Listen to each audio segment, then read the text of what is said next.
This is the MacBook Air, the most popular laptop in the world. Since 2008, when the first model came out, Apple has sold over 240 million of these things. I mean, you walk down the aisle of an airplane and 85% of the laptops you see on tray tables are MacBook Airs. Now, the problem is you can't have something so small and light, I mean this thing is only 3 pounds, without a few sacrifices. So today, I'm going to tell you the 3 accessories you really must have to turn this thing into the dream machine it was really meant to be. First, let's talk about storage. The MacBook Air doesn't have a traditional spinning hard drive. It has flash memory, and not very much of it. Most models come with just 128 gigs. Even the top-of-the-line souped-up model only has 512 gigs. Compare that with what you get on a real laptop, it's not very much. Enter this, the unattractively named TARDIS. I guess it's a pun on the TARDIS if you're a Doctor Who fan. The idea is, it's basically a finely engineered aluminum little flash hard drive that goes into the memory card slot of the MacBook Air and gives it another 128 gigs or 256 gigs of storage. If you just stick it in there, you wind up with 2 drive icons, that one and your original one. But there's a trick.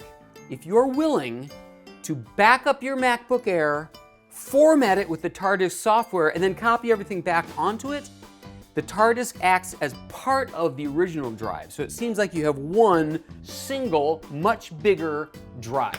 Of course, if you don't want to go to all that trouble and you don't care quite so much about the speed and you don't want to pay that much money, here's another idea. You can get this, the SanDisk Ultra Fit flash drive. This is a flash drive, 128 gigs, 64 gigs, that's so small, you put it in your USB jack and you leave it there. Now you've got another hard drive on your MacBook Air, 30 bucks for 128 gigs. Okay, big improvement number 2. Usually you come home with your MacBook Air and you're like, okay, power, external monitor, your phone charger, maybe a external hard drive or DVD drive. Oops, hold on. Like, you know what? Life's too short. So what you do is you get this. The Landing Zone 2.0 docking station for the MacBook Air, also available for the regular MacBook. The idea here is that you have all of that stuff plugged into the docking station ahead of time. You have 3 USB jacks, Ethernet, power, monitor. Once that's done, every time you come home, you just lay the MacBook Air against the prongs, push inward gently, everything is ready to go. The external monitor comes on, the mouse and keyboard work.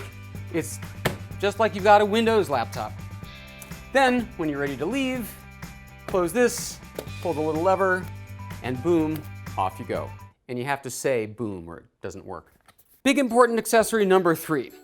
Now, this is the MagSafe power connector, famous because it attaches magnetically to the side of the MacBook, and if somebody bumps into it, oops, it drops out harmlessly instead of dragging the whole laptop to the floor. The problem, of course, is the new one is so weak, it falls out when you just, think about it. Oh dear! The solution, if you can believe it, is this. This is called the Snuglet. It's a little tiny metal shim that fits just neatly inside the socket and makes the stickiness just big enough that falling out won't happen.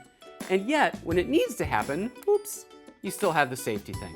$20 gets you 2 of those things plus a removal tool. So worth it.